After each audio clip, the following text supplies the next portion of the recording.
오늘부터는 저희가 성경에서 주요 주제를 골라서 성경 공부를 하려고 하는데요. 짧으면 한 10개 주제 정도 골라서 한번 해보려고 합니다. 첫째 시간으로 다루려는 주제는 성경 해석의 방법에 대해서 공부하려고 합니다. 디모데후서 2장 15절 한번 해석해보겠습니다.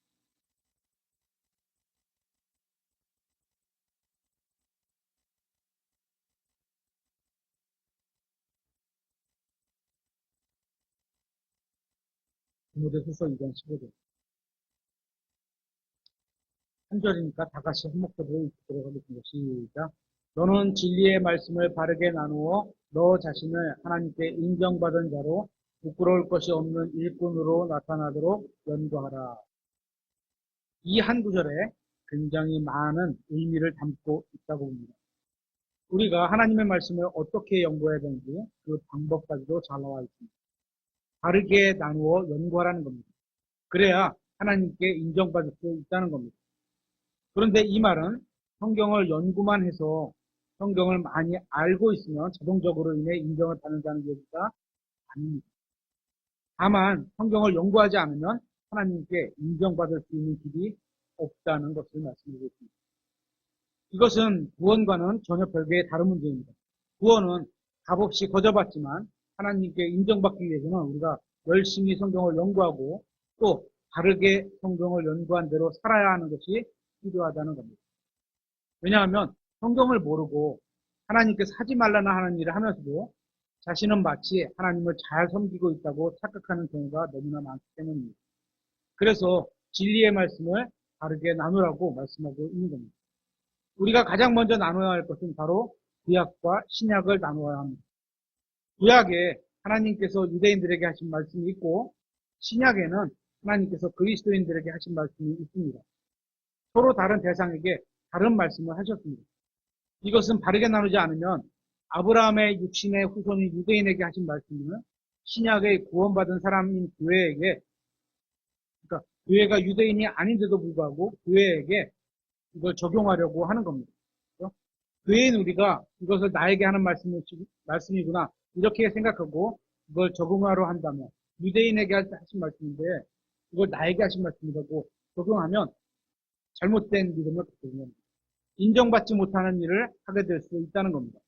하나님께서 원하시는 일을 하게 되면 엉뚱한 일이 생기고 그러면 하나님께 인정받지 못하게 된다는 겁니다.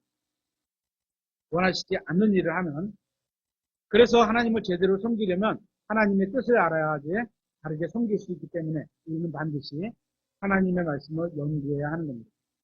그런데 정말 안타까운 것은 많은 그리스도인들이 하나님의 말씀을 연구하지 않고 있습니다. 그러면서 하나님을 섬기려는 마음만 있으면 하나님의 뜻은 잘 몰라도 된다고 생각합니다. 예를 들면 어떤 지자체에서 동성애 퍼레이드 같은 것이 하잖아요. 이제 뭐 허가도 하고 하기도 합니다. 그죠? 특히 교회 다니는 사람들이 크게 반대를 했던 것 같습니다. 그죠? 뭐 공개적으로 이제 퍼레이드 한다 그러니까 왜 반대를 하는지 충분히 이해가 갑니다. 하나님께서 하지 말라고 한 것이니까 한 것을 한다고 하니까 집회까지 나가서 반대를 해야겠다는 겁니다. 그러니까 한쪽에서는 집회라고 그 반대편 길에서는 반대하고 이러는 거죠. 나름대로 하나님을 사랑하니까 직접 나가서 어떤 행동을 했을 겁니다. 하지만 저는 나가서 반대할 필요는 없다고 생각합니다. 한 가지 사례를 들었지만 우리가 하나님을 바르게 섬기기 위해서는 하나님의 말씀을 연구해야 합니다. 그래야지 하나님의 뜻대로 하나님을 바르게 섬길 수 있고 그래야 하나님께 인정받을 수 있게 되는 겁니다. 성경은 기도하면 하나님께 인정받는다 또는 헌금을 하면 하나님께 인정받는다 또는 교회에 열심히 나오면 하나님께 인정해 주신다 이런 말씀은 없습니다. 하나님께 기도하고 헌금하고 교회에 나오는 것 이런 것은 다 잘하는 일입니다. 그러나 성경은 그러한 일을 하면 하나님께 인정받는다고 말씀하시지는 않고 있다는 겁니다. 우리가 하나님께 인정받는 유일한 방법은 성경 기록인 하나님의 말씀을 연구하는 겁니다. 연구는 영어로 study 이렇게 되어 있고 열심히 공부하는 거죠. 그죠? 공부 시간에 열심히 공부하고 또 노는 시간에 열심히 놀고 이래야 되는 거죠. 만약에 국어 시간인데 수학책 펴놓고 공부하고 있으면 그건 열심히 하는 거 아니에요. 그 시간에 맞춰서 딱딱 열심히 하죠. 그래야 하나님께서 무엇을 원하시는지 정확히 알 수 있기 때문입니다. 그러면 어떻게 하면 성경을 바르게 해석할 수 있는지에 대해서 몇 가지 중요한 원칙을 살펴보려고 합니다. 첫 번째, 문자적 해석의 원칙입니다. 이 문자적 해석이라는 것은 은유적, 영적, 그러니까 비유를 들거나 기타 뭐 그런 쪽으로 해석하는 것과는 반대되는 해석이고 올바른 유일한 해석이 문자적 해석입니다. 또 동시에 가장 객관적인 해석이고 지극히 상징적인 해석이기도 합니다. 이것을 강조한 이유는 사람들은 이 세상에 있는 모든 책들은 다 문자적으로 이해를 합니다. 그렇죠? 국어책에 이렇게 딱 우리가 국어책에 딱 보면 철수야 영희야 어디가 학교에 가 그러면 그냥 철수야 영희가 학교에 간다 이렇게 이해를 하죠. 그죠? 학교가 의미하는 바가 뭘까? 간다는 게 뭘까? 이렇게 생각하지는 않잖아요. 그죠? 그런데 유일하게 성경만 문자적으로 해석하지 않고 영적으로 해석하려는 사람들이 있습니다. 그런데 영적인 해석은 잘못된 해석입니다. 많은 교회들에서 영적 해석을 하고 있는데 이건 완전히 잘못된 해석입니다. 성경은 반드시 문자적으로 해석해야 되고 이건 그냥 아주 상식적인 해석인 겁니다. 그냥 읽으면 그대로 이해하면 되는 거예요. 예를 들면 스마트폰 하나 샀는데 요새는 뭐 스마트폰에 이렇게 사용 설명서 같은 게 없더라고요. 그죠? 예전에는 그랬죠. 거기에 간단한 가이드북 같은 게 들어있었습니다. 요새는 QR코드 그림만 몇 장 있어서 딱 찍으면 화면에 착착 뜨잖아요. 어떻게 설명한다, 어떻게 한다, 그죠? 어쨌거나, 옛날에 아주 간단한 설명서가 들어져 있는데, 종이로 보면, 뭐, 종이로 보건, 웹으로 보건, 앱으로 보건, 뭘로 보건 간에 간단한 설명서가 있으면, 예를 들어서 이런 버튼 모양이 이렇게 돼 있고, 이렇게 된 거 뭐죠? 이렇게 돼 있고, 이렇게 된 거. 이런 거는 전원 버튼이냐, 껐다 켰다 이런 걸 하려는 거예요. 꾹 누르고 있으면 꺼지고, 꾹 누르고 있으면 켜지고, 이런 기능이에요, 이게. 그거를 사용 설명서에 이제 그렇게 표시가 되어 있죠. 그림 이런 거 있으면, 동그라미에 약간 터진 게 이렇게 딱 돼, 이렇게 막대기가 이렇게 딱 꽂아 있는 게 있으면, 꾹 누르고 있으면 전원 스위치구나. 이런 의미를 표현한 거죠, 그걸로. 껐다 켰다 하는 걸 그냥 말로 그대로 지금 이렇게 설명해 준 게 문자적으로 해석을 하는 겁니다. 버튼 모양의 동그라미 막대 하나 그려져 있는데 전원 버튼이죠. 이걸 누르면 켜지고 꺼는 기능이 갖고 있습니다. 그런데 이것을 다르게 해석하려는 겁니다. 이 버튼 모양이 마치 솜사탕 모양이니까 이걸 누르면 솜사탕처럼 달콤한 음악이 나올 거야. 이런 생각을 하는 사람은 없을 거라는 거죠. 그죠? 사용 설명서를 보고서. 그죠? 이렇게 어떤 단어의 의미를 해석하는 사람이 자기 마음대로 갖다 붙이는 게 영적 해석입니다. 우리는 성경에 기록된 문자 그대로 성경을 해석합니다. 이렇게 문자적으로 해석하면 성경의 95%는 다 해석이 됩니다. 나머지 95% 정도는 예수님이 비유라고 말씀하신 게 있고 그 비유들은 제자들에게 따로 올바른 해석을 알려주도록 성경에 따로 기록을 해주셨습니다. 이건 비유야. 그리고 그거는 제자들에게 따로 이거는 이런 해석이야. 이렇게 알려주셨습니다. 그리고 문자적인 해석의 또 다른 예를 들어보겠습니다. 사도행전에서 예수님이 들림받아 올라가신 그대로 똑같이 그렇게 내려오실 거다 이런 기록이 있는데요. 그런데 안식교에서는 예수님의 재림을 1800년도 말에 오실 거라고 예언했다가 그때 그때 시간이 지나갔습니다. 그러니까 어떻게요? 다시 2015년에 오실 거다. 그때 계산해 보니까 이런 게 빠져고 이게 잘못됐었어. 그래서 2015년에 오실 거야. 이렇게 예수님이 예언했습니다. 이런데도 이것도 시간이 지나가게 됐습니다. 또 어떤 이유를 들어서 다시 3년을 더해서 2018년에 오실 거다. 이렇게 또 얘기를 했었습니다. 그런데 지나고 보니까 그때도 안 오셨죠. 그죠? 그러면서 이제 더 이상 하는 얘기가 다른 얘기를 할 게 없으니까 이제는 성령님께서 예수님께서 영적으로 오신 거다. 이렇게 설명을 합니다. 성경이 예수님께서 오신다고 하면 그건 진짜로 오시는 겁니다. 올라가신 그대로 눈에 보이게 오실 거라고 믿는 게 문자적인 해석이고 이렇게 해석하는 게 바로 성경의 바른 해석인 겁니다. 그래서 어린아이도 성경을 읽으면 거의 대부분 쉽게 이해할 수 있게 됩니다. 그렇죠. 요한이 성경을 읽어봤죠. 읽고 있죠. 읽으면 그냥 이해가 돼요. 그죠? 아주 어려운 거 몇 개 빼놓고는 웬만한 건 그냥 읽으면 다 이해가 되는 얘기예요. 그래서 어린아이도 성경을 읽으면 거의 대부분 쉽게 이해가 할 수 있는 겁니다. 이게 가장 상식적인 해석 방법이고 쉬운 해석 방법이고 또 객관적인 해석 방법이기도 합니다.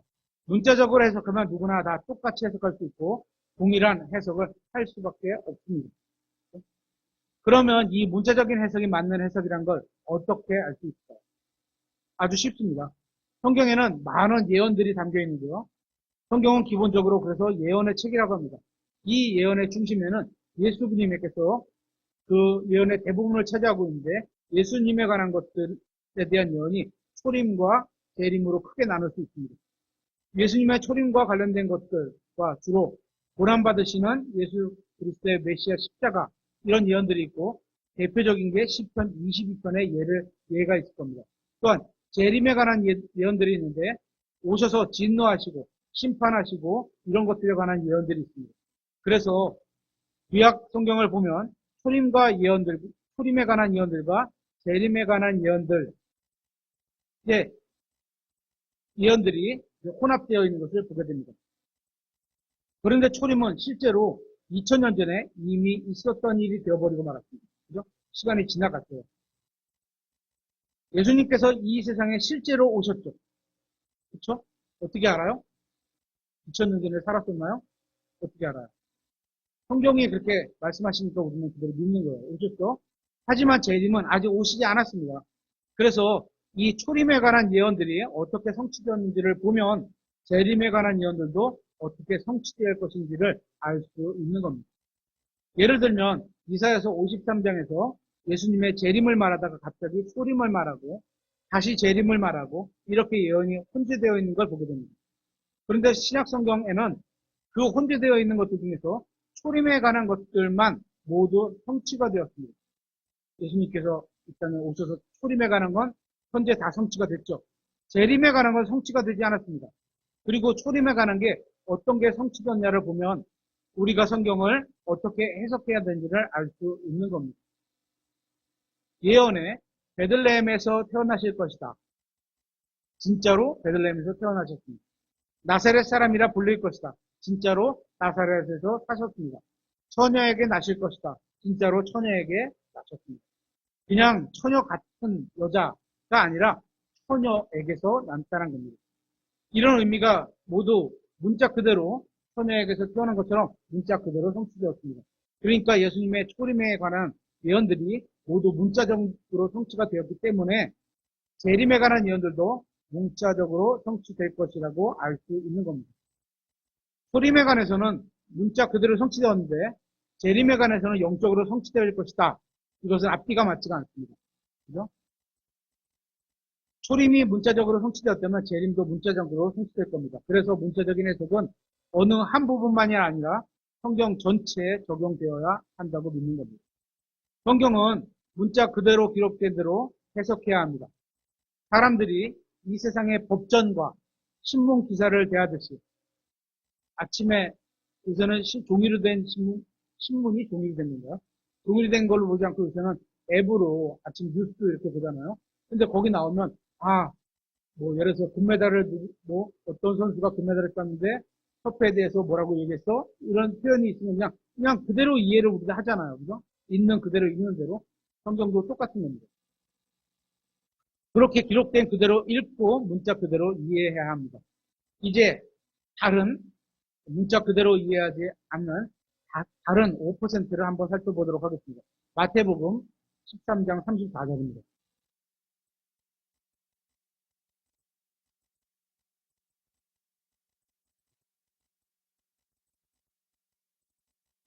마태복음 13장 34절. 예수님께서 이 모든 것을 무리에게 비유들로 말씀하시되 비유가 없이는 그들에게 말씀하지 아니하셨습니다. 로마에서 한 절만 이제 쭉 빼서 보는 거죠. 야, 이거 봐. 예수님 말씀하신 건 전부 비유야. 그러니까 성경은 비유로 풀어야 돼. 이렇게 얘기를 하는 거예요. 이 말씀을 근거로 예수님이 다 비유로 말씀하셨다고 하지 않느냐? 그러니까 성경은 다 비유로 되어 있고 비유로 해석해야 한다고 주장하는 사람들이 있습니다. 그렇다긴 하죠. 성경에서 뽑았으니까. 하지만 이 같은 비유의 말씀을 마가복음 4장에서는 이렇게 말씀하고 있습니다. 찾아보겠습니다. 마가복음 4장 33절. 똑같은 말씀이에요. 마가복음 4장 33절 위에 이렇게 딱 보면 소제목이 써져 있죠. 그리고 그 소제목 밑에는 관련 구절이 있는데 마태복음 13장 30몇 절 이렇게 써 있죠. 지금 우리가 읽은 구절이에요. 같은 지금 내용의 말씀이라는 거죠. 마가복음 4장 33절을 보면 그분께서 이러한 많은 비유들을 써서 그들이 말씀을 들을 수 있는 대로 그들에게 말씀하셨으나 말을 들을 수 있는 귀에게는 이 비유를 들어 말씀하신 게 이해가 되게 말씀하시는 방법이고 또한은 듣지 못할 귀에게는 이해하지 못하게 말씀하신 게 이 비유의 말씀이죠. 34절. 비유가 없이는 그들에게 말씀하시지 아니하셨어요. 하지만 그들이 따로 있을 때, 제자들이 따로 있을 때 모든 것을 그러니까 비유는 예수님께서 모두 풀어서 설명을 해주셨어요. 5%에 대한 비유의 말씀도 다 풀어서 설명을 해주셨던 거예요, 제자들에게. 우리는 그 제자들에게 하신 말씀이 다른 마테마가 누가 요한 이 성경책 안에 다른 구절에 연관돼서 써 있는 것을 알 수 있는 거죠. 그들에게 설명해 주셨더라. 필요할 때 예수님이 비유로 말씀하신 건 맞습니다. 하지만 비유를 해석한 내용도 그대로 담겨 있다는 겁니다. 비유는 단 한 가지의 진리를 말씀하기 위해서 예를 들어 사용하신 것 뿐입니다. 예를 들어서 마태복음에 있는 비유 중에 어떤 비유를 하나 딱 들으면 그 비유가 말씀하시는 진리는 한 가지밖에 없어요. 이걸 이렇게 저렇게 풀면 안 돼요. 하나님이 원하시는 그 비유를 주신 거는 딱 한 종류만 말씀하시기 위해서 주십니다. 그거는 문맥을 통해서 보면 딱 알 수 있어요. 그러니까 비유를 끄집어다 이렇게 붙이고 저렇게 붙이는 건 하나님이 원하시는 설교 방법이 아니죠. 예를 들어 사용하신 것 뿐입니다. 그러니까 비유를 성경 말씀과 다른 식으로 풀면 안 되는 겁니다. 또한 예수님께서 이렇게 말씀하셨습니다. 요한복음 16장 25절. 요한복음 16장 25절.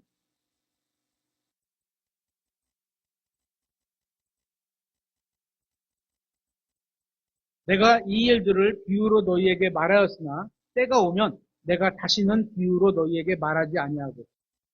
예수님이 초림 때 오셔서 비유로 말씀하신 경우가 있었어요. 확실하잖아요. 그죠? 하지만 어떻게? 때가 오면 성령님께서 우리에게 그리스도의 영으로서 우리 안에 오면 다시는 비유로 너희에게 말씀하시지 않고. 그러니까 다른 책들은 비유로 풀면 안 되는 거예요. 예수님이 비유라고 하신 것만 비유지 다른 것은 아니라는 거예요. 아직 아니하고 아버지에 대하여 분명히 너희에게 보이리라. 이처럼 예수님께서 지상에서 계실 때 필요한 경우 비유로 말씀하셨다는 것이 사실이지만 예수님께서 승천하시고 나서 성령님을 통해서 하나님 말씀을 주셨을 때는 더 이상 비유가 아니라 직접적으로 설명해 주신다고 말씀하셨습니다. 하나님은 사랑이시라고 하면 진짜 사랑이신 겁니다. 다른 의미가 있는 게 아니에요. 그죠? 쉬지 말고 기도하라 하면 끊임없이 기도하라는 겁니다. 만약 이게 비유라면 무엇을 의미하는 걸까요? 쉬지 말고 기도하라. 그죠? 다른 의미가 없이 그냥 기도하라는 겁니다. 신약 성경에서 이건 비유다, 풍요다 하고 말씀이 한 번 더 있는데요. 갈라디아서 4장 24절에 가면 있습니다. 안 찾아보겠습니다. 거기 가면 이삭과 이스마엘, 그죠? 그에 대한 비유의 말씀이 있어요. 약속의 자녀냐, 약속에서 육신의 자녀냐 이 표현할 때 이건 풍요로 말씀하셨다고 비유로 말씀하셨다고 직접 말씀하시고 그 밑에 구절에 곧바로 해석을 주셨습니다. 이건 뭐다? 그죠? 이처럼 서신서에는 비유가 아니라 직접적인 언어로 하나님은 어떻게 하신다, 오래 참으신다, 심판하신다, 뭐 하신다, 직접적으로 말씀하셨습니다. 그러니까 복음서에서만 예수님께서 지상에 계실 때 어떤 의미를 설명하기 위해 비유로 말씀하신 것이고 오히려 성경에는 비유가 아주 예외적으로 조금 있는 것이고 그래서 5% 정도 나머지 부분들은 분명히 직접적인 언어로 말씀하셨습니다. 그러니까 성경을 문자 그대로 받아들이지 않고 비유적으로 해석하는 것은 하나님의 말씀을 불신하는 것과 같은 겁니다. 또한 성경에는 표적과 기적 같은 게 많이 나옵니다. 물 위를 걸어오신다. 그죠? 물 위를 걸어오신다는 게 뭐 다른 의미다. 이런 거 아니죠. 그냥 물 위를 걸어오신 거죠. 하늘로 올라가신 그대로 눈에 보이게 오실 것이다. 처녀가 아기를 잉태했다. 죽은 나사로가 일어났다. 거듭나지 않으면 지옥에 가게 될 거다. 이런 말씀을 비유로 받아들이게 되면 어떤 의미로 해석해야 될까요? 또한 그 해석이 맞다고 누가 판단할 수 있어요? 그죠?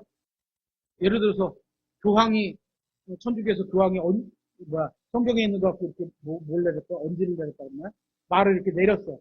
근데 이쪽 교회에서는 다른 걸로 풀어서 설명해. 이쪽 천주교에서 그럴 수는 없는 거죠, 그죠? 그래서 비유는 자기만 혼자서 보는 건 이해할 수 있을 것 같아요. 그냥 자기 혼자서 신앙하는 거. 그죠?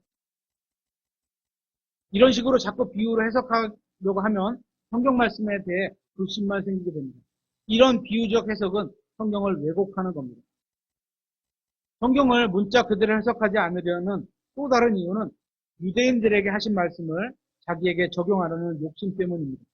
무슨 말이냐면 우리가 앞으로 공부하겠지만 하나님께서는 사람을 세 종류로 나누어 보십니다. 유대인, 이방인, 하나님의 교회죠. 먼저 이방인이죠. 그래서 창세기에 아브라함 전에 있었던 모든 사람들이 다 이방인이었습니다. 아브라함 후에 이삭, 야곱으로 세대가 내려가면서 유대인이 민족으로 탄생하게 된 건 출애굽기 때부터죠. 그래야지 형성이 돼서 민족적으로 움직여도 군대를 형성할 수 있고 세금을 거두고 이게 운영이 될 수 있고 이렇게 된 거죠. 그러니까 민족을 만들기 위해서 허락하셨다고 봐야 되겠죠. 그죠? 출애굽기에서 탄생하게 됩니다. 이때 하나님께서 유대인이라고 하는 한 민족을 선택하셨습니다. 추우드 선택해서 특별한 민족이죠. 그래서 이제 유대인과 이방인이 구분이 생긴 겁니다.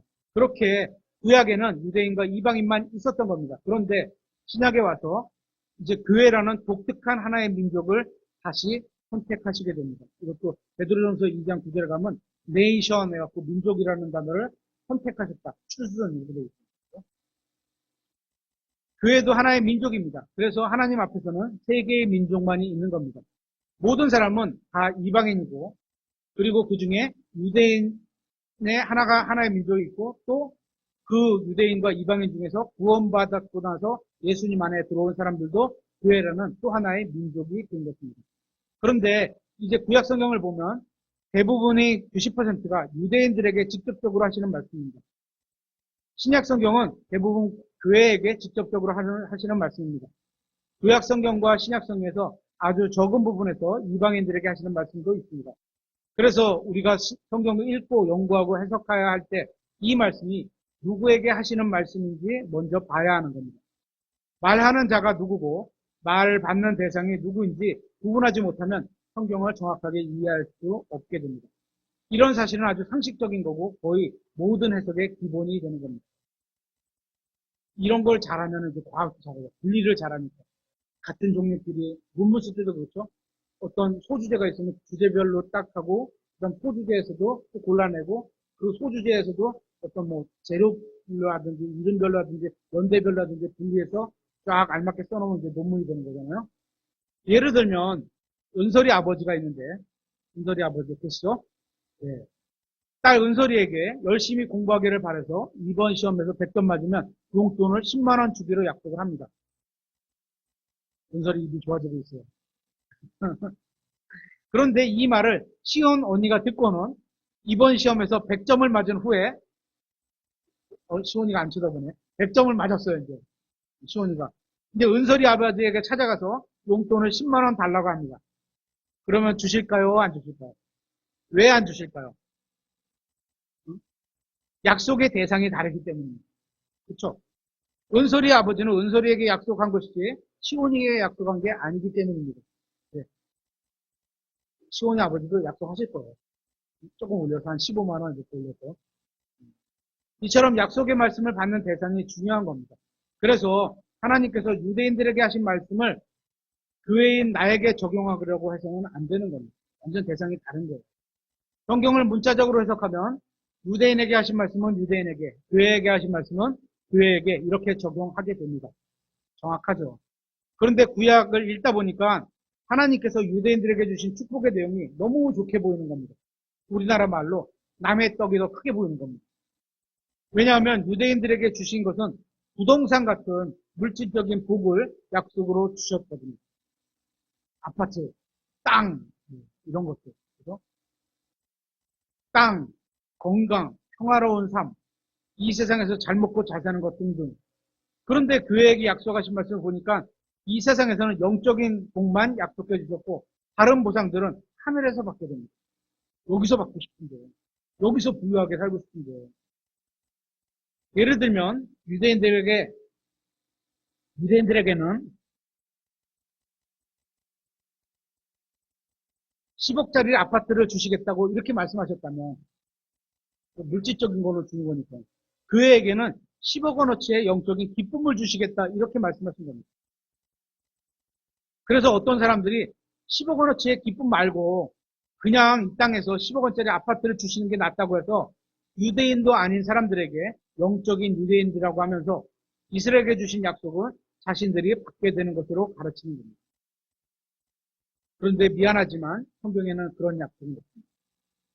그래서 이런 유대인들에게 약속하신 복을 가로채기 위해서 성경을 영적으로 해석하기 시작했던 겁니다.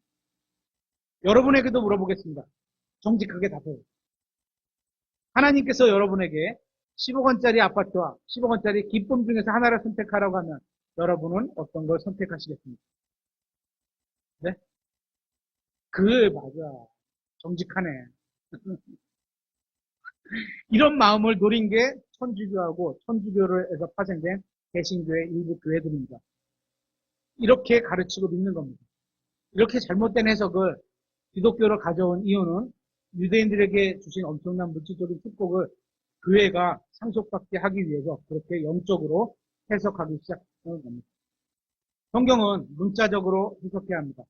하지만 성경은 또한 세 가지로 적용할 수 있는 방법도 설명을 해주셨습니다.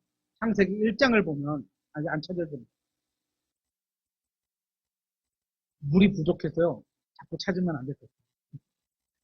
1장을 보면 빛이 있으라는 말씀을 하나님께서 하셨습니다. 그래서 이 세상에 빛을 만드셨습니다. 그죠? 빛이 있으라 그러면 있게 되는 거잖아요. 글자 그대로 빛이 있는 게 해석의 전부입니다. 아, 맞아. 하나님이 빛이 있으라 그러셔 생겼구나. 이게 전부입니다. 이렇게 문자적으로 믿는 겁니다. 그런데 이 말씀의 해석을 여기서만 그치면 우리가 너무 영적인 삶에 메말라질 수 있는 겁니다. 그렇죠? 그래서 이것을 교훈적으로 적용해서 받아들일 수 있다는 겁니다. 이것을 영적 적용이라고 합니다. 우리에게 적용하는 것. 해석은 그렇게 하면 안 돼요. 그죠? 영적인 해석을 하면 의미를 가지고 해석하면 안 되고 문자 그대로 우리가 믿되 해석은 그렇게 믿되 우리에게 적용할 때는 의미적인 적용을 한번 해보겠다는 거죠. 예를 들면 하나님은 내 마음에도 빛을 만드실 수 있는 분입니다. 그죠? 우리가 살아가면서 정말 어떻게 해야 할지 모를 정도로 마음이 캄캄하고 어두울 때가 있을 겁니다.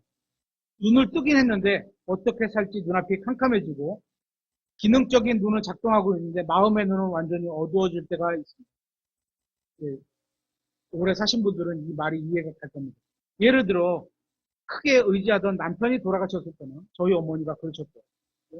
또 이럴 때 아내는 기력이 풀리고 어떻게 살아가야 할지 남은 가족들과 어떻게 먹고 살아야 될지 아내가 그런 걱정을 할 수도 있습니다. 충분히 이해가 갑니다. 그런데 마음에 그런 마음이 있을 때 하나님께서 빛을 비춰주실 수 있습니다. 창세기 1장을 보면 어둠으로 가득할 때 하나님께서 빛을 비춰주신 것처럼 어두운 마음에도 빛을 비춰주실 수 있다는 겁니다. 이게 영적인 적용입니다. 말씀은 나의 상황에 맞게 맞추어 받아들이는 겁니다. 다시 말씀드리지만 해석은 문자 그대로 빛을 만드셨다는 말씀으로만 해석해야 합니다. 하지만 의미적으로 우리가 적용받을 때는 우리의 삶에 어떻게 살아가야 할지 모를 때 빛을 비춰줄 수 있는 분이구나 하나님께서 이렇게 적용할 수 있는 겁니다. 우리가 성경을 읽을 때 문자적으로 해석하고 영적으로 적용하면 성경은 우리에게 더욱 풍성한 책으로 살아있는 말씀으로 나의 삶과 인생에 관련된 말씀으로 다가올 수 있는 겁니다. 이처럼 성경 해석은 항상 문자적으로 해석해야 하지만 적용은 세 가지로 할 수 있습니다. 두 번째, 역사적 적용. 그 다음 도리적 적용. 세 번째. 이렇게 세 가지, 아까 말씀드린 영적 적용. 이렇게 세 가지를 할 수 있는 겁니다. 도리적이란 말은 다른 표현으로 하면 예언적이라고도 할 수 있습니다. 성경에 기록된 말씀은 그 말씀이 기록된 역사적인 고유한 위치가 있습니다. 그래서 예를 들면 욥기서 8장 7절 한번 찾아보겠습니다. 욥기서 8장 7절.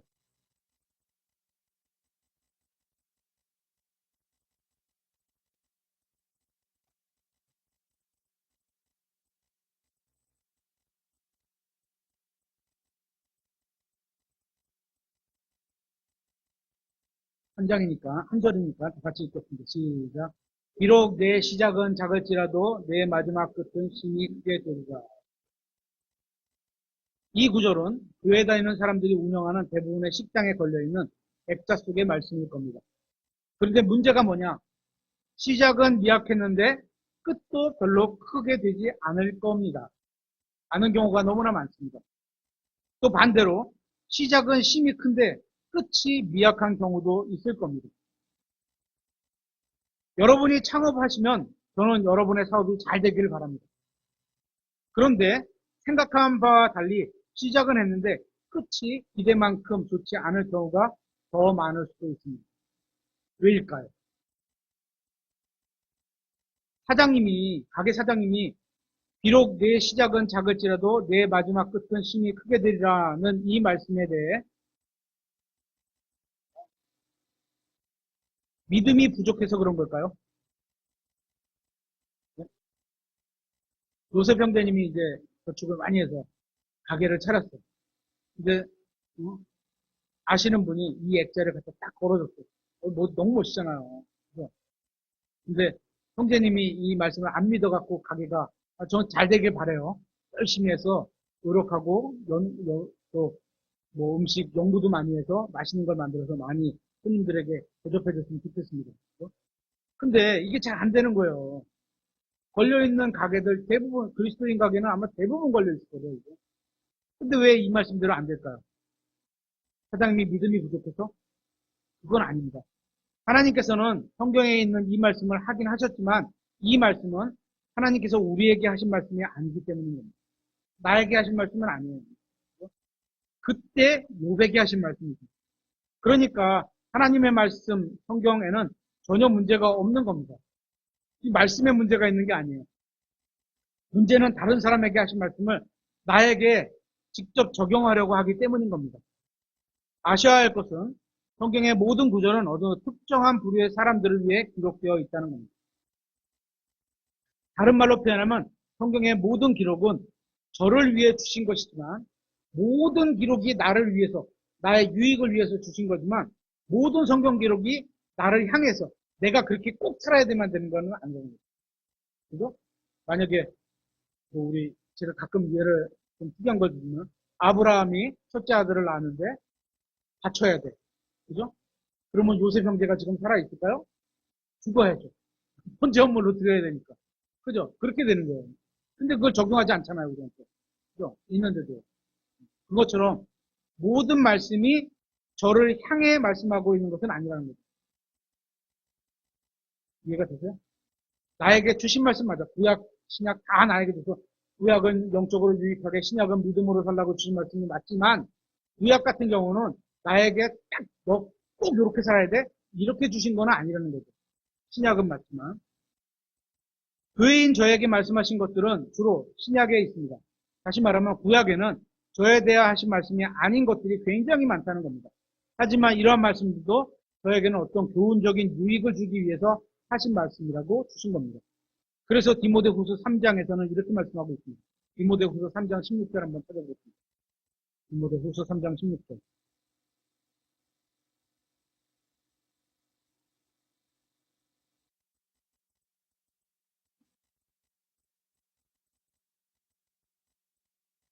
모든 성경 기록은 하나님의 영감에 의해 주어진 것으로 교리와 책망과 바로잡음과 의로 교육하기에 유익하니 이것은 하나님의 사람이 완전하게 되어 모든 선한 일에 철저히 갖추어지게 하려 합니다. 여기서 말하는 모든 성경 기록은 1차적으로 구약을 말씀하는 거죠. 그죠? 이 디모데 후서가 작성될 때는 신약은 완성되지도 않았죠. 그러니까 구약 성경을 1차적으로 말씀하는 거지만 넓게 이해하면 우리에게 주신 신약 성경도 포함되는 겁니다. 모든 성경 기록이 하나님의 영감으로 주셨고 우리가 믿는 교리를 위해 주신 것이라고 말씀하고 있습니다. 여기서 말하는 교리는 어떤 특정한 진리에 대해서 성경이 말씀하고 있는 가르침을 말하는 겁니다. 그래서 우리는 교리를 연구하고 성경에 따른 교리만 믿어야 하는 겁니다. 성경에서 나온 교리만. 그리고 성경에는 구원받은 우리에게 해당되지 않는 교리도 종종 있습니다. 예를 들어서 대환란, 그죠? 이제 앞으로 지금 우리 계시록 공부해 가면서 배우게 되잖아요. 교회는 대환란 전에 들림받았기 때문에 직접적으로 우리한테 연관이 없어. 그죠? 하지만 하나님께서 심판하시는 거, 또 남은 자들에게 대하시는 거, 그 안에 가서도 또, 이름으로선 또 성도들이, 환란 성도들이 있는 거, 이런 것들을 배우게 되잖아요. 또 지옥. 우리하고는 상관이 없잖아. 하지만 지옥에 가는 것도 있고, 하나님의 심판석 같은 교리는 거듭난 우리에게는 직접적으로 적용되지 않지만, 우리에게 어떤 인생을 살아야 하는지 유익을 줄 수 있는 겁니다. 이처럼 성경은 영적인 책입니다. 그래서 요한복음 6장 63절에 살리는 것은 영이며 육은 아무것도 유익하지 못하게 하느니라. 내가 너희에게 이르는 말들, 예수님께서 우리에게 하신 말씀, 하나님이 우리에게 하신 말씀이 그것들은 영이요 생명이니라. 말씀들, 영적, 그런 말씀적 이런 얘기죠. 그래서 우리는 성경을 영적으로 적용할 수 있는 겁니다. 어떤 구절이 역사적으로나 교리적으로 우리에게 해당되지 않는다고 할지라도 그것이 우리에게 영적으로 유익을 줄 수 있습니다. 예를 들면 시편 22편 1절을 찾아서 한번 보겠습니다. 시편 22편 1절. 역사적, 교리적, 영적으로 한번 적용해 보도록 하겠습니다.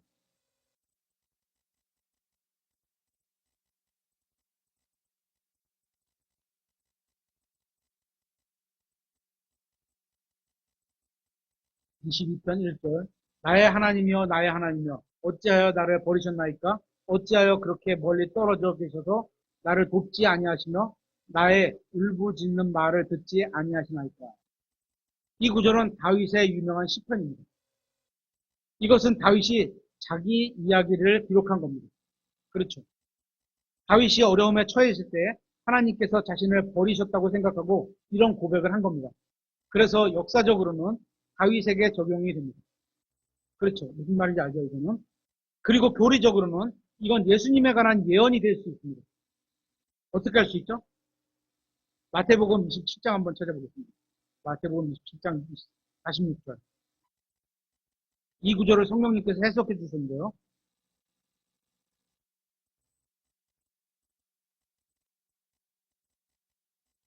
역사적으로는 다윗에게, 교리적으로는 예수님에 대해서. 마태복음 27장 46절. 9시쯤에 예수님께서 큰 소리로 외쳐 이르시되 엘리 엘리 라마 사박다니 하시니 그것은 곧 나의 하나님이여 나의 하나님이여 어찌하여 나를 버리셨나이까? 라는 말이라. 아까 시편에 있는 인용 구절을 그대로 쓰고 왔죠. 여기서 구약성경 시편 22편에 기록된 다윗의 시를 인용하면서 메시아에 관한 예언이라고 말씀하고 있는 겁니다. 누가? 성령님께서. 성령님이 성경 기록자니까.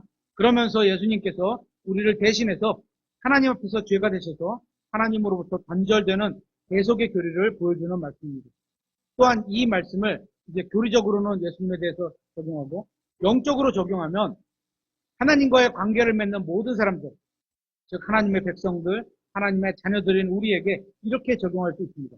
우리가 신앙생활을 하다 보면 영적으로 너무 어려운 시기련을 닥칠 때마다 하나님께서 마치 나를 버리신 게 아닌가라는 생각이 들 때가 있을 수 있습니다. 그렇죠? 제가 살다 보니 실제로 그렇게 느껴지는 상황을 맞을 때가 있었습니다. 그럴 때 이 구절을 읽으면 다윗이 사정이 마치 내 사정처럼 너무 동감이 될 때가 있는 겁니다. 이런 생각은 잘못된 게 아닙니다. 그렇죠? 그러면서 이 말씀으로 위로를 받을 수 있었습니다. 이게 영적인 적용입니다. 그래서 요약하자면 성경은 문자적으로 해석해야 합니다. 다만 성경을 나에게 적용하는 방식이 역사적, 아까 다윗, 교리적, 예수님에 대한 예언, 영적, 나의 삶에 그렇게 어려움이 있을 때, 그죠? 이렇게 세 가지로 적용할 수 있는 겁니다. 이처럼 성경을 문자적으로 해석하면 자연스럽게 유대인과 이방인과 교회로 나누게 됩니다. 어떤 본문을 보면 이스라엘아 오 들으라, 오 이스라엘아 들으라 이런 말씀하시는 부분이 있는데 이것은 유대인들에게 하시는 말씀입니다. 간단하죠. 그러니까 교회에게 하시는 말씀이 아니라는 겁니다. 이런 대표적인 게 십계명, 율법, 안식일, 건물 성전, 11조, 12지파 등등일 겁니다. 이런 것들은 교회에게 주신 말씀이 아니라 유대인들에게 주신 말씀입니다. 그러니까 교회가 이런 걸 꼭 따라야 될 이유가 없고 따를 수도 없습니다. 예루살렘 경배나 우리 일주일에 한 번씩 예루살렘 가서 경배드리지 않잖아요. 거기서 말하는 건 장소가 예루살렘이어야 되는 거예요. 그죠? 그거 못하죠. 십계명. 이거 지키면서 못 살면 어떻게 돼요? 죽이라 그러죠. 그럼 다 죽여야죠. 그죠? 또 안식일 같은 것들. 안식일도 지난주에 우리 청년 빠지셨는데 안식일날 뭐 일요일이 안식일은 아니지만 안식일날 어기면 어떻게 해요? 죽이라 그러잖아요. 안 죽고 우리 여기 살아계시잖아요. 지킬 수가 없는 거예요, 우리가. 그런 거를. 그죠? 교회가 이런 걸 꼭 따라야 될 이유가 없고 따를 수도 없습니다. 이런 것은 하나님이 왕으로 통치하시는 신정 통치 국가에서만 가능한 겁니다. 11조 안 냈다고 죽여요? 그렇지 않잖아요, 우리. 그죠? 우리도 그렇지 않잖아요. 우리가 흔히 율법이라고 말하는 영어 단어는 law인데요. 일반적으로 말하는 법률입니다. 법률.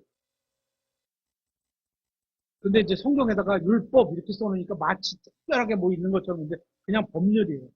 대한민국에도 우리의 실정에 맞는 법률이 있는 것과 마찬가지로 율법은 이스라엘의 공동체인 법률인 겁니다. 만약에 우리가 구약의 이스라엘 법률을 근거로 해서 이웃이 안식일을 안 지킨다고 해서 안식일을 나만 안 지키면 되는 게 아니야. 옆에 안 지키면 그 사람을 죽여야지 안식일을 내가 지킨 거야. 그렇게 되는 거예요. 그들이 법대로 이웃을 죽인다면 대한민국 국민인 우리는 살인죄로 처벌받게 될 겁니다. 이처럼 우리에게 율법은 지킬 수도 없는 법인 겁니다. 이것은 신정통치 국가에서만 실행이 가능한 겁니다. 율법에 나와 있는 도덕법, 종교법, 형사법, 또 구약의 이스라엘이 지켜야 하는 것이 우리는 지킬 수도 없는 법들입니다. 만약 신구약에 공통적으로 주신 말씀인 내 부모를 공경하라. 이런 건 구약에도 있고 신약에도 있잖아요. 그죠? 말씀은 십계명으로 주신 율법의 말씀이기 때문에 지켜야 되는 게 아니고 신약에 새롭게 다시 태어난 교회에게 믿음의 말씀으로 에베소서 6장 2절에서 주셨기 때문에 저희가 믿고 지키는 거죠. 그죠? 완전히 다른 겁니다. 똑같은 말씀을 주신 거예요. 어쨌든 간에 우리에게 직접적으로 주신 말씀은 신약 성경의 말씀이고 구약 성경의 말씀은 대부분 우리에게 직접적으로 주신 말씀이 아니라 유대인들과 이방인들에게 주신 말씀들입니다. 그렇기 때문에 구약을 신약에 적용하려 하면 신약 성경의 교리와 상충되지 않는 것들만, 그죠? 결론은 신약에 있는 것들만 이렇게 봐야 되는 거죠. 신약과 신약과 조화를 이루는 말씀들만 우리가 받아들일 수 있는 겁니다. 구약과 신약에서 하나님께서 다루는 사람들은 주로 구약에는 유대인들을 다루고 계시고 신약에서는 교회를 다루고 계시지만 하나님은 어제나 오늘이나 내일이나 영원토록 변함없는 분이라는 같은 분이라는 것을 알면서 구약에 이런 상황에서 이렇게 역사하셨구나. 그럼 우리한테도 이렇게 역사하실 수 있겠구나. 이런 걸 참고로 우리가 배우는 거죠. 그래서 우리가 구약 성경을 공부하면서 얻는 가장 큰 이익은 하나님에 대해서 보다 깊이 알 수 있게 된다는 겁니다. 선하시고 공률이 많으시고 은혜로우시고 죄를 미워하시고 심판하시고 회개하면 용서하시고 대언자들을 보내시고 이런 하나님을 배우게 되는 겁니다. 우리가 하나님과 영원히 교제를 나누면서 살아가게 되는데 이걸 공부하면 하나님과 화평하게 지낼 수 있는 겁니다. 그죠? 하나님이 미워하시는 게 이런 거구나. 하나님이 싫어하시는 게 이런 거구나. 이런 거 하지 말고 기뻐하시는 거 뭐였구나. 이거 하면서 살아가면 하나님과 화평한 지내로 지내는데 큰 도움이 되는 겁니다. 성경은 분명히 세 부류의 사람으로 나누고 있습니다. 한번 찾아보겠습니다. 고린도전서 10장 32절.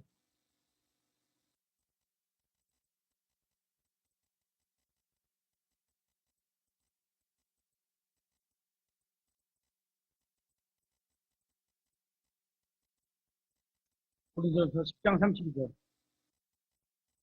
유대인들에게나 이방인들에게나 하나님의 교회에나 세 가지로 딱 구분을 하셨죠. 하나님이 걸려 넘어지게 하는 어떤 일도 하지 말되. 이 말씀은 하나님께서 그냥 우연히 이렇게 말씀하신 게 아닙니다. 하나님의 머릿속에는 항상 세 부류의 사람들로 나눠져 있는 겁니다. 그래서 이 모든 사람들은 이 세 부류 중 어느 하나에 속해 있습니다. 구원받은 사람, 예수님을 믿고 구원받은 사람은 교회입니다. 유대인은 혈통적으로 아브라함과 이삭과 야곱에게서 태어난 후손들 자손이 다 유대인들입니다. 그리고 그 외에 모든 사람들은 이방인들인 겁니다. 하나님께서 이 세상 사람들을 보실 때 유대인과 이방인과 교회 이렇게 세 부류로 나눠서 보시는 겁니다. 우리가 성경을 읽으면서 문자적으로 해석하면 반드시 얻어지는 결론이 이 세 부류로 나눠서 결론을 짓게 될 수밖에 없는 거죠. 이렇게 나눠놓고서 보는 게 아니고 그냥 문자적으로 이해하면 딱 세 개로 나눠질 수밖에 없는 겁니다. 하나님께서는 이스라엘을 이스라엘로, 교회는 교회로, 이방인은 이방인으로 기록하셨기 때문입니다. 이렇게 하나님께서 상식적으로 기록하신 방법입니다. 그렇기 때문에 유대인들과 교회를 구분하지 않고 해석하려고 해서 구약에 게시되어 있는 수많은 예언들을 모조리 다 교회에다가 교리적으로 적용시키고 또 신약성경 마태복음과 요한기록의 예언들도 주로 이스라엘에 관한 말씀들인데 교리적으로 교회에다가 적용시키려 하기 때문에 잘못된 해석을 낳게 되는 겁니다. 성경 전체의 계략은 이렇습니다. 창세기 1장부터 11장까지는 전체 인류를 대상으로 하나님께서 말씀하시고 이후 12장부터는 한 사람 아브라함과 그의 시대에 대해서 말씀하시고 출애굽기 이후에는 이스라엘만 대상으로 말씀하고 있습니다. 주로 구약에 예언된 모든 것들은 교리적으로 이스라엘과 관련이 있습니다. 교회는 신약시대, 그러니까 예수님이 죽으시고 부활하신 이후 사도행전 2장 5순절부터 교회가 시작된 것으로 이해하시면 됩니다. 그 전에는 예수님께서 마태복음 16장 18절에 교회라는 용어를 쓰긴 하셨지만 그거는 앞으로 교회를 이렇게 세우겠다. 내 교회를 세우겠다. 이렇게 미래용으로 말씀하신 거 언급하셨을 뿐입니다. 이처럼 성경은 유대인과 이방인과 하나님의 교회인 그리스도인들을 대상으로 기록되어 있습니다. 성경은 어떤 부분에서는 유대인들에게 또 다른 부분에서는 이방인들에게 그리고 또 다른 부분에서는 그리스도인들을 대상으로 말씀하고 있습니다. 우리가 성경을 문자적으로 해석한다면 이 세 부류를 구분하는 게 어렵지 않습니다. 그냥 읽어보면 다 나옵니다. 그러니까 모든 성경은 우리를 위해 기록된 것이지만 모든 성경이 다 나를 향해 다시 말씀드리면 모든 구약과 선역은 나에게 유익이 되기 위해서 모든 성경이 나를 위해 기록된 것은 맞지만 그게 나에게 직접적으로 말씀하신 거는 아니라는 거죠. 그렇죠? 그런 걸 구분하지 못하면 안 됩니다. 다음 시간에 성경 해석의 방법을 조금 더 다루도록 하겠습니다.